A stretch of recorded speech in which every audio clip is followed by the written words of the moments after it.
sekadar sampai kesakitan sakaratul maut baru dibentukkan lagi tubuhnya. Kalau dirasakan mati, inilah di dalam neraka tuh orang tuh mati, misalnya disiksa Allah Subhanahu wa taala, disiksa oleh malaikat di dalam neraka. Mati berarti ada istirahatnya. Tapi yang namanya di dalam neraka itu tidak ada yang namanya istirahat. Nah, supaya tidak ada kalimat istirahat, itulah yang kalimatnya adzabun syadid, adab yang begitu pedih. Kenapa pedih? Karena bersambung-sambung terus. Dibakar mulai lubang dubur, panas sampai ke kepala di sini, pecah, langsung tercipta kembali tubuh tadi.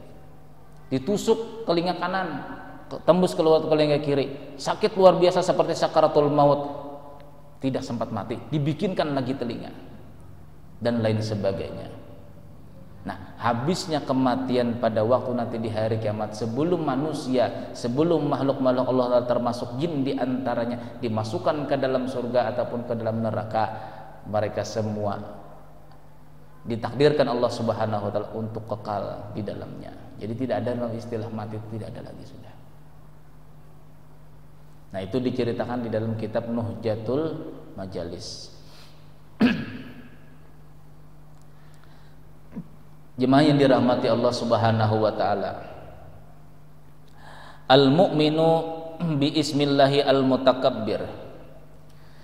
Lalu kita sebagai orang yang beriman bahwasanya al-mutakabbir, sifat sombong itu cuma patut bagi Allah Subhanahu wa taala, kita tidak ada. Maka apa kewajiban kita? Yang pertama, ayyataqida ana lil mutakabbiri lillahi haqqan, bahwasanya kita berkeyakinan bahwasanya sifat kesombongan itu cuma milik Allah Subhanahu wa taala. Kita tidak patut untuk memilikinya. Yang kedua, ayatawaddu'a lillahi alla yara li nafsihi syai'an murtaddan bih. Yang kedua, sebagai orang yang beriman dengan nama al-mutakabbir bagi Allah Subhanahu wa taala, hendaklah seseorang itu tawadu karena Allah. Karena ada manusia itu tawadu karena manusia. Bila ada manusia dia tawadu, supaya apa? Dinilai tawadu. Dan itu secara umum orang tahu bila orang itu tawadu itu berarti orang mulia. Oh, aku ini tawadu aja sudah di hadapan orang banyak supaya dibilang tawadu, lalu aku dikatakan tawadu berarti aku orang yang mulia. Apa tanda orang tuh tawaduk kepada Allah karena Allah dengan tawaduk karena manusia? Tandanya cuma satu, adab. Apabila orang tuh bertawaduk namun adabnya tidak ada, berarti itu tawaduknya tuh karena manusia. Minta nilai manusia supaya dikatakan dia itu tawaduk. Oh, itu orangnya tidak sombong, tawaduk, yuk kita hormati. Makanya prinsip di dalam Islam itu 3. Yang pertama tauhid, mengenal Allah, itu akan melahirkan yang namanya akhlak. Akhlak kepada Allah, akhlak kepada manusia. Satu, itu pelajaran tauhid. Yang kedua, fikih. Fikih ini sebenarnya sekalipun itu pelajaran zahir, namun itu sebagai tanda tawakal kita kepada Allah. Yang namanya kita hamba, wajar saja kita melakukan ibadah karena kita hamba. Itu tanda tawakal. Fikih itu sebagai tanda tawakal. Nah, yang ketiga tasawuf, dan yang inilah yang banyak yang tidak dipelajari. Tasawuf itulah yang mengajarkan kepada adab. Di mana kita bisa belajar tasawuf atau belajar adab? Di dalam perjalanan kehidupan Rasulullah SAW. Rasulullah tidak pernah ikut campur dalam permasalahan seseorang, tapi apabila orang minta pendapat baru beliau yang bernasihat. Ini orang tidak minta pendapat, kita ikut campur, itu bahaya, manusia itu sombong. Makanya itu kurang adab. Jadi tidak sempurna Islam seseorang itu tidak akan sempurna selama cuma sekadar belajar tauhid, belajar fikih, namun tidak belajar tasawuf atau adab yang diajarkan oleh Rasulullah SAW. Jadi pelajaran adab itu di mana? Di perjalanan Rasulullah. Mulai kecil beliau bagaimana sampai beliau hijrah, sampai beliau diwafatkan Allah Subhanahu wa taala, disitulah letak tasawufnya. Ya, jadi ada yang manusia itu tawadu karena ingin minta nilai manusia tawadu. Lalu manusia ini memandang, oh dia itu orang tawadu, tidak sombong, yuk patut kita hormati, lalu dihormati orang. Tertipu daya kita. Nah disinilah kita tertipu daya. Lalu kita mengambil ilmu dengan orang yang seakan-akan tawadu tadi. Jadi tandanya orang itu tawadu karena Allah. Apa pembeda orang itu tawadu karena Allah? Tawadu dengan manusia cuma satu, adab. Apabila orang itu tidak beradab sekalipunnya kata-katanya inggih, anu pian juga katanya lemah lembut bang sudah. Tapi bisa dinilai dari mana? Daripada adab. Karena tidak mungkin di dalam hati manusia inilah apabila orang itu bukan karena Allah lah, berarti karena manusia, maka zahirnya pun nanti itu pasti akan melakukan sesuatu itu minta nilai manusia. Itu yang bahayanya, Pak. Nah inilah diantara sifat munafik, ya seperti itu. Tawaduknya itu supaya dinilai manusia tawadu, bukan karena Allah.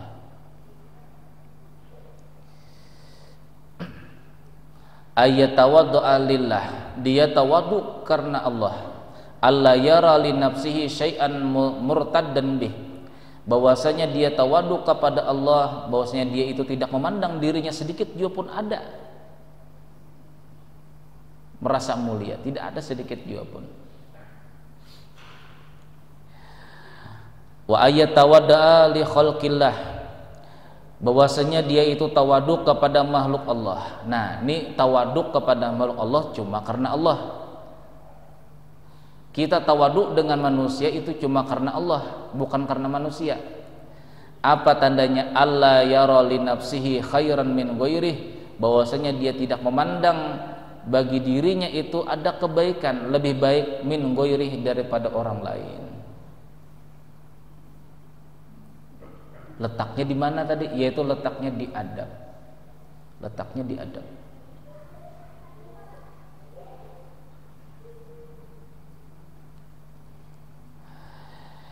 Yang ketiga, kita yang beriman kepada Allah yang memiliki nama Al-Mutakabbir di sini, ayyara ghairallahi sigaran hatta la yahtamma bihi wa la yata'allaqa bihi siwallahi ta'ala. Bahwasanya kita memandang yang selain daripada Allah itu kecil, hatta la yatama bihi, sehingga dia tidak mengutamakan yang selain daripada Allah, wala yata'allaqa bih, dan tidak berpegang kepada selain daripada Allah. Kita boleh memandang orang itu kecil lah, hina, apabila kita pandang kepada Allah. Tapi apabila kita memandang diri kita kepada manusia, kita yang paling hina. Tetapi apabila kita membandingkan manusia dengan Allah, bahkan manusialah paling hina.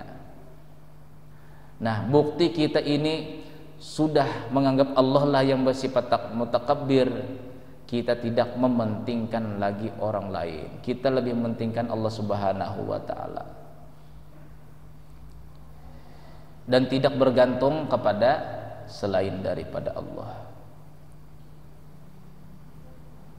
Ya terkadang nih lah, kalau seseorang itu tawadu karena manusia, itu biasanya kalau dalam kitab-kitab Risalatul Qusairiyah, seperti lagi kitab Allahumma sholli ala Muhammad, Anwarul Qudusiyah, ada satu kitab telah tipis, cuma itu pelajaran jiwa.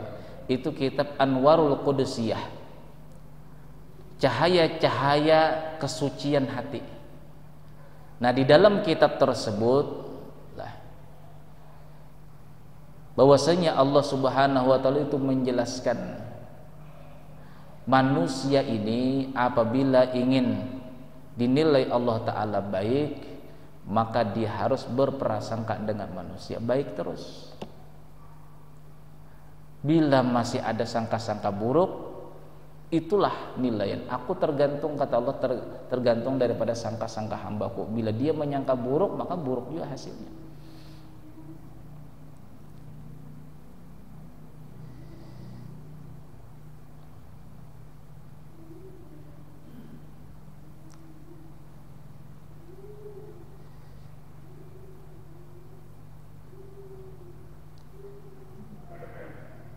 Jadi akhlak yang diajarkan oleh Rasulullah SAW itulah yang menjadi adab kepada diri kita, karena beliaulah uswatun hasanah kita, contoh yang baik untuk kita ikuti. Nah, lalu bagaimana dengan diri kita ini masih ada sifat sombong, masih bisa menganggap orang lain lebih kecil daripada kita? Ada amalannya, ada. Barang siapa yang membaca ya mutakabbir 693 setiap hari. Ya mutakabbir, wahai Allah saja yang memiliki kesombongan, wahai Allah saja yang memiliki kesombongan. Ya mutakabbir, itu sekitar 25 menit saja. Ya mutakabbir 693. Itu faedahnya orang yang mengamalkan Asmaul Husna ya mutakabbir ini, Allah Ta'ala akan menjauhkan sifat sombong di dalam dirinya. Nah, kita yang kita inginkan di sini, kita ini dijadikan Allah Ta'ala orang yang tawadu karena Allah, bukan tawadu karena manusia. Yang kita khawatirkan di sini, bila tawadu karena manusia, berarti kita ini mau minta nilai manusia. Lalu dengan adanya manusia menilai kita ini sebagai orang yang baik, lalu kita bisa mengambil manfaat-manfaat orang lain. Ini yang khawatirnya. Itu yang khawatir. Jadi guru saya dahulu sering dinasihati oleh almarhum guru Sakumpul. Kata beliau, "Nak, guru sekumpul menasihati setiap malam Jumat beliau datang ke sini. Habis itu kemana, bah? Habis itu beliau ziarah ke makam Habib Nuh di Singapura. Apa nasihat beliau? Padahal sudah wafat, lama sudahlah guru sekumpul ini, tapi tetap setiap malam Jumat itu selalu mendatangi guru saya. Dan guru saya cerita sama saya sendiri. Apa nasihatnya? Yang pertama, kata beliau, jangan sombong. Dan yang kedua, jangan berharap kepada makhluk. Bila dua itu bisa dikerjakan, sekalipun amal kita yang wajib-wajib saja, insya Allah orang itu akan cepat kenal kepada Allah, sekalipun amaliyah yang lain tidak ada. Karena kuncinya orang makrifat itu dua ini aja. Nah, menghilangkan sifat kesombongan dan menghilangkan mengharap kepada makhluk. Itu kuncinya di sana. Bila orang itu sudah betul-betul ma'rifat kepada Allah, orang itu tidak sombong lagi, Pak. Orang yang tidak sombong itu, dia tidak mau, Pak, mengatakanlah aku ini membetulkan kesalahan kamu, tidak ada. Kalau orang itu sudah mengerti bahwasanya segala sesuatu datang daripada Allah, baik buruk datang daripada Allah, dia tidak ada akuan lagi, aku mau membetulkan yang salah-salah, tidak ada. Karena dia sudah tahu baik dan buruk atau salah itu datang daripada Allah, sehingga pandangannya, sehingga di waktu dia bermasyarakat melihat orang itu salah, dia tidak mengatakan kamu salah harus dibetulkan, tidak ada. Nah, karena pandangannya cuma satu, tidak sombonglah, tidak sombong. Tapi kalau orang itu sombong, sekalipun tinggi ma'rifatnya seperti Azazil, tetap dirinya tetap sombong. Di mana sombongnya? Merasa diri bisa membetulkan orang lain. Nah, ini masalah. Itu sifat Azazil lah, sifat Azazil. Itu satu. Jadi kenapa orang yang ma'rifat itu selalu akan memiliki dua sifat ini? Yang pertama, tidak sombong, baik dengan pakaiannya atau tingkah lakunya ataupun dengan kata-katanya, tidak ada yang menyakiti hati orang. Kalaupun menyakiti juga, dia cepat minta maaf. Kenapa? Orang yang sudah arif billah, sudah kenal kepada Allah, itu menganggap sesuatu itu datang dari Allah. Kalau datang dari Allah Ta'ala, tidak mungkin kita akan mengeluarkan kata-kata kamu itu salah, harus dibetulkan. Tidak ada. Yang ada betulkan aja, itu aja. Kalau seseorang salah, kita datangi, kita betulkan, tapi jangan dikatakan kamu itu salah, ini harus dibetulkan dulu. Nggak bagus seperti ini. Nah, itu sombong sudah. Setinggi-tinggi ma'rifat seseorang, apabila kata-kata yang demikian keluar daripada mulutnya, itu belum ma'rifat, belum.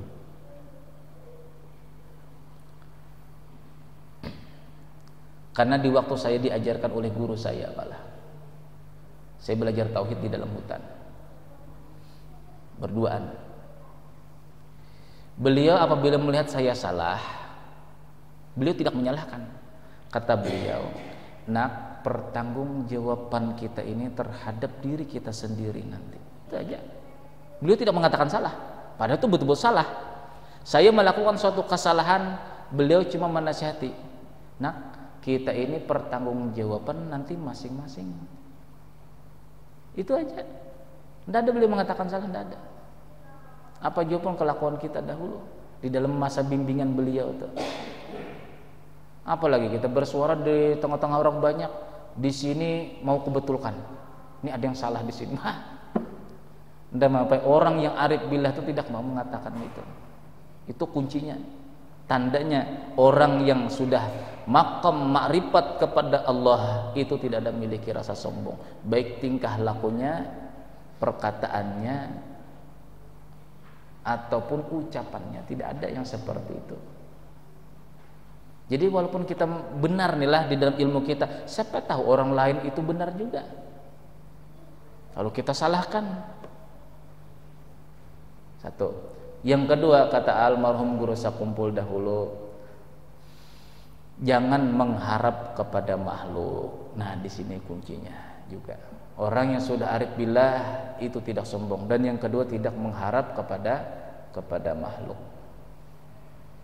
Memang rezeki itu datang dari Allah, itulah. Memang rezeki datang dari Allah. Tapi kalau kita niatan kita mau mencari rezeki di tangan orang lain, nah itu bahaya. Kita tuh disuruh mencari rezeki, tapi kalau niatnya mencari rezeki yang ada di tangan-tangan manusia, itu yang bahaya. Niatnya tadi, makanya niat ini masalahnya niat. Segala sesuatu berawal daripada niat. Tidak bisa, tidak bisa. Jadi kalau kita mengharap kepada makhluk, diam aja. Nanti bisa aja orang memberi duit, ya silahkan aja. Dia aja di kamar lah, kunci kamar. Nanti ada tanggung jawab rezeki. Tidak bisa seperti itulah. Nanti takutnya ada akuan diri ini. Nah, aku ini maha mulia. Nanti aku merasa mulia.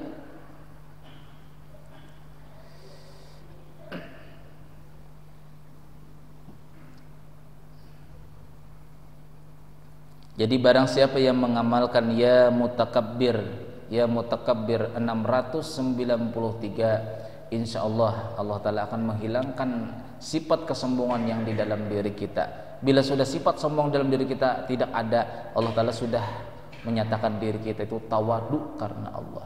Lalu tingkah laku kita ini dalam keseharian tidak ada sombong, tidak ada mengharapkan makhluk. Nah itu tadi. Mudah-mudahan Allah Subhanahu wa taala mengampuni segala dosa zahir dan batin kita, dibimbingnya dengan hidayah Allah Subhanahu wa taala, dan dibimbingnya kita melalui daripada sunnah-sunnah Rasulullah sallallahu alaihi wasallam. Dan mudah-mudahan dengan pengajian malam hari ini Allah Subhanahu wa taala menghapus semua dosa-dosa hati kita, dijadikan kita sebagai hamba-hambanya yang ma'rifatullah, yang mengenal dengan Allah Subhanahu wa taala, memiliki sifat jauh daripada kesombongan dan cuma berharap atau berpegang kepada Allah Subhanahu wa taala, yang nantinya insyaallah kita akan mendapatkan syafaat Rasulullah sallallahu alaihi wasallam. Ala hadhihi niyyah wa ala kulli niyatin shalihah ila hadrati sayyidina Muhammadin sallallahu alaihi wasallam. Salumul Fatihah. Ar-Rahmanir Rahim. Maliki yaumiddin. Iyyaka na'budu wa iyyaka nasta'in. Ihdinas siratal mustaqim.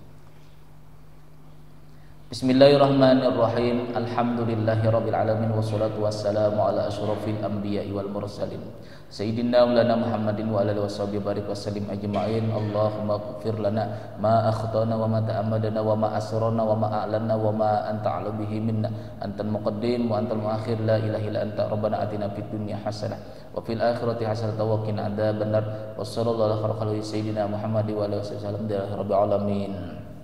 Subhanakallahumma wa bihamdika asyhadu an la ilaha illa anta astaghfiruka wa atubu ilaik. Assalamualaikum warahmatullahi wabarakatuh.